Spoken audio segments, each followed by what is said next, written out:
Hi everyone, good morning and welcome back to my YouTube channel. तो दोस्तों, आज की इस वीडियो क्लास में हम लोग देखेंगे नंबर सिस्टम के क्लास 2 को। और आपने अभी तक क्लास 1 को या फिर हमारे पिछले वीडियो को नहीं देखा है जो हमने पढ़ा दिया है, तो जाइए चैनल के प्ले लिस्ट में, वहाँ से आपको सारी वीडियो मिल जाएगी और वहाँ से आप लोग देख सकते हैं। और आप लोग का अगर वीडियो मेरा अच्छा लगा हो, पढ़ाना मेरा तरीका अच्छा लगा तो लाइक कीजिएगा, चैनल को सब्सक्राइब कीजिएगा और दोस्तों में शेयर करिएगा। तो चलिए आज की इस वीडियो क्लास को स्टार्ट करते हैं बिना कुछ देरी किए। तो आज का हमारा पहला प्रश्न है आपकी स्क्रीन पर कि 100 और 1000 के बीच आने वाली ऐसी कितनी संख्याएं हैं जो 11 से संपूर्ण तौर पर विभाज्य है। तो 100 और 1000 के बीच आने वाली पहली संख्या कौन है 11 से विभाजित होने वाली? ये हमारा है 110। दूसरी कौन है? ये 121। तीसरी है 132। और ऐसे करते करते लास्ट कौन सी हो जाएगी संख्या 11 से विभाजित होने वाली 1000 से कम?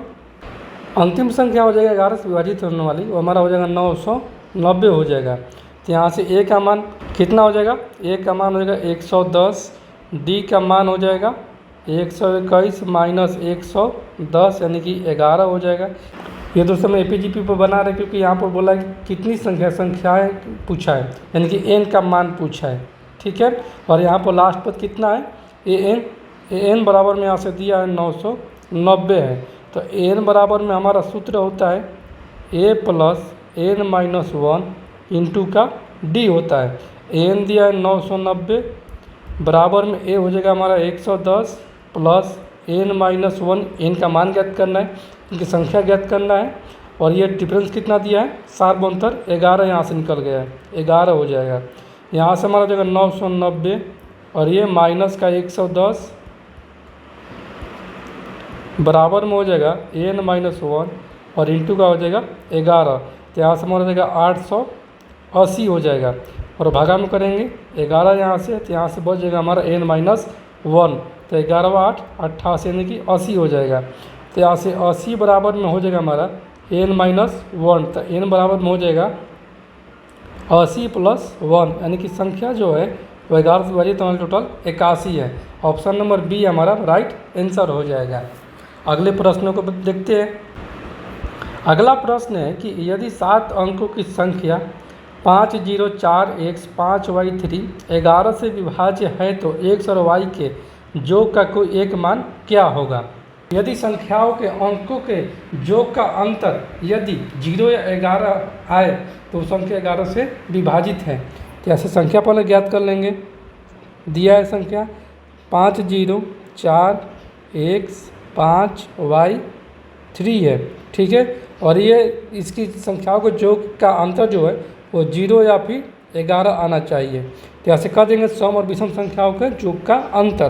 तो यहाँ से करेंगे 5 + 4 + 5 + 3 और ऊपर से करेंगे 0 + x + y यानी कि हो जाएगा 5 + 4 + 5 + 3 और इन दोनों का अंतर 0 + x + y बराबर माना चाहिए हमारा 0 या 11।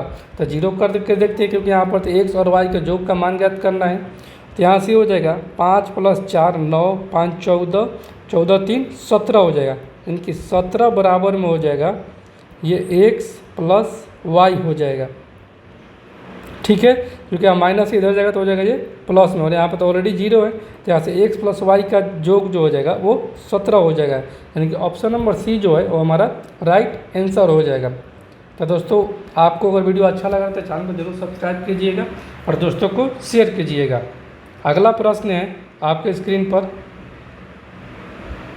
कि यदि संख्या 9 3 2 4 8 106 11 से विभाजित है तो x का मान ज्ञात करिए, ठीक है। तो इसको उसी तरीक़ा से बनाएंगे। संख्या पहले यहाँ पर लिख लेंगे 9 3 2 4 8 1 6 और ये जो अंतर आना चाहिए ये 0 या फिर 11 आना चाहिए। तो यहाँ से सम और विषम स्थानों का योग ज्ञात कर लेंगे। 9 + 2 + 8 + 6 और ये 3 + 4 + x यानी कि 9 + 2 + 8 + 6 अंतर 3 + 4 + x और ये आना चाहिए 0 या फिर 11। तो 0 इसको भी रखते हैं। तो ये हो जाएगा 9 2 11, 11 8 19, 19 6 25, यानी कि 25 minus 4 3 7 plus x, 7 plus x बराबर में हो जाएगा 0। तो यहाँ से हो जाएगा 25 माइनस 7 माइनस एक्स बराबर में 0। एक्स को इधर ट्रांसफ़र कर देंगे तो ये जगह 25 में से 7 जाएगा तो ये हो जाएगा हमारा 18 हो जाएगा, और बराबर में यहाँ से हो जाएगा ये एक्स। लेकिन यहाँ पर तो आंसर नहीं मिल रहा है, तो यहाँ से हम 0 नहीं, यहाँ पर अब 11 रखेंगे, ठीक है, क्योंकि 0 या 11 आना चाहिए। तो यहाँ पर अगर हम 11 रखते हैं, 11, यहाँ पर भी 11, यहाँ पर भी 11, तो यहाँ से इसको हटाना पड़ेगा।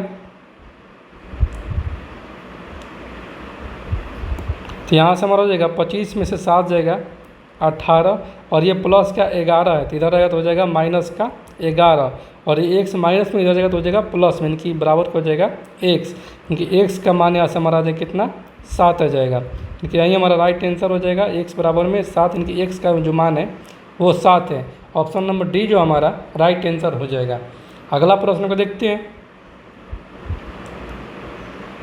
अगला प्रश्न है कि x का वह न्यूनतम मान ज्ञात कीजिए जिसके लिए संख्या 2 3 4 6 x 4 5 9 से पूर्णतः विभाज्य हो।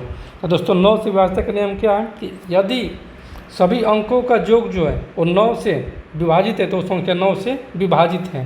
तो ऐसे संख्या पहले यहाँ से लिख लेंगे 2 3 4 6 x 4 5, ठीक है, और ये कितना से विभाजित होना चाहिए 9 से विभाजित होना चाहिए। तो सभी संख्या का योग ज्ञात कर लेंगे। तो यहाँ से हो जाएगा 2 3 5 5 4 9, 9 6 15, 15 4 19, 19 और 5 24, यानी कि 24 प्लस एक्स और बटे में हो जाएगा 9। तो इसमें कौन सी संख्या हम जोड़ेंगे जो 9 से विभाजित हो जाएगी। तो एक्स की जगह पर अगर हम 3 रखेंगे तो 24 से 3 27 हो जाएगा, ठीक है, यानी कि एक्स का मान यहाँ से रखेंगे 3, ठीक है, और बटे में हो जाएगा 9। तो यहाँ से कट जाएगा हमारा 27 बटा में 9, यानी कि ये 3 बार में कट जाएगा कि ये 9 से विभाजित हो जाएगा। तो एक्स की जगह पर कितना मान रखें यहाँ पर ये 3 रखें, यानी कि ऑप्शन नंबर बी जो है वो हमारा राइट आंसर हो जाएगा 3 हो जाएगा। अगला प्रश्न को देखते हैं। अगला प्रश्न है कि यदि संख्या 6 4 8 4 y 6 8 से विभाजित है तो y का न्यूनतम मान ज्ञात कीजिए। तो साथियों आपको ज्ञात होगा कि 8 से विभाज्यता का नियम जो होता है, यदि उस संख्या के अंतिम के 3 अंक यदि 8 से विभाजित है तो संख्या 8 से विभाजित है, तो हम 3 अंक ही केवल लेंगे। तो यहाँ से हो जाएगा हमारा कितना 4y 6 और बटे में हो जाएगा 8 हो जाएगा, यानी कि y की जगह पर कौन सी ऐसी संख्या लेंगे जो हमारा 8 से विभाजित हो जाएगा। तो यहाँ से अगर हम रखते हैं न्यूनतम पूछा है वो भी 1, y की जगह पर अगर हम 1 रखते हैं तो ये 416 हो जाएगा, और बटे में जाएगा ये 8, तो ये हो जाएगा 8 5 40, ठीक है, 1, और ये हो जाएगा 6 8 दूनी 16, यानी कि y का मान अगर हम 1 रखते हैं न्यूनतम सबसे कम तो ये हमारा 8 से विभाजित हो जा रहा है, यानी कि वो न्यूनतम मान जो है y का वो हमारा 1 है। ऑप्शन नंबर सी हमारा राइट आंसर हो जाएगा। अगला प्रश्न को देखते हैं। अगला प्रश्न है कि 200 से 1000 के बीच ऐसी कितनी संख्याएं हैं जो 7 से पूर्णतः विभाजित है, ठीक है। तो जस्ट पहले वाले सवाल जैसे इसको बनाएंगे, 200 से 1000 के बीच संख्या को पहले ज्ञात कर लेंगे। तो 200 के बाद 7 से विभाजित होने वाली संख्या कौन सी है, इसको भाग दे देंगे निकालने के लिए। 200 भागा में 7 कर देंगे तो 7 दूनी 14, ठीक है, 6 हो जाएगा। तो यहाँ से हो जाएगा 0। तो यहाँ से कितना हमारा होना चाहिए 3 होना चाहिए, तभी 7 9 63 होता है, लेकिन यहाँ पर हमारा हो जाएगा 3, तो ये 63 हो जाएगा, क्योंकि पहली जो संख्या है हमारा वो हमारा 203 है। तो दूसरी कितनी हो जाएगी, ये हो जाएगा 210, तीसरी 217, और लास्ट वाली कितनी संख्या हो जाएगी, ये हमारा हो जाएगा 1000 में से 1000 को 7 से विभाजित करेंगे तो 7 एकम 7, 3 7 चौक 28, 2 20, यानी कि 7 दूनी 14 होता है। तो यहाँ से कितना हो जाएगा 7 दूनी 14, 6 घटाना पड़ेगा, यानी कि यहाँ से हमारा हो जाएगा 994, लेकिन 994 जो है वो हमारा अंतिम संख्या हो जाएगा। तो 994 यहाँ से लिख देंगे। तो यहाँ पर फिर बना देंगे APGP पर। A बराबर में हो जाएगा 203, D बराबर में हो जाएगा 7 और N बराबर में हो जाएगा हमारा 994। तो N का मान पूछा है, N का मान कितना हो जाएगा, तो यहाँ से कर देंगे N बराबर में A प्लस N माइनस 1 और इंटू के D। तो यहाँ से 994 ये प्लस में है, माइनस के 203 बराबर में N माइनस 1 इंटू के D यानी कि 7 हो जाएगा। तो 4 में से 3 जाएगा 1 हो जाएगा, 9 में से 0 जाएगा 9, 9 में से 2 जाएगा 7 और बटे में यहाँ से कर देंगे 7, बटे में हो जाएगा 7 बराबर में हो जाएगा N माइनस 1। तो एक कट जाएगा, 7 एकम 7 और 13 7 91 यानी कि 113 बराबर में हो जाएगा N माइनस 1। तो N का मान यहाँ से हो जाएगा 113 प्लस के 1 यानी कि 114 जो ऐसी संख्याएं हैं जो 7 से पूर्ण विभाजित हो जाएंगी 200 से 1000 के बीच। तो ऑप्शन नंबर बी जो है वो हमारा राइट आंसर हो जाएगा। तो दोस्तों मैं उम्मीद करता हूं कि आज का वीडियो आपको अच्छा लगा होगा और कुछ ना कुछ आपको ज़रूर समझ में आया होगा। तो आपको ये वीडियो पसंद आया होगा तो लाइक कीजिएगा, चैनल को सब्सक्राइब कीजिएगा और दोस्तों में अपने शेयर कीजिएगा। तो आज की इस वीडियो क्लास कहीं पर एंड करते हैं, फिर मिलते हैं अगले वीडियो में। तब तक के लिए जय हिंद दोस्तों।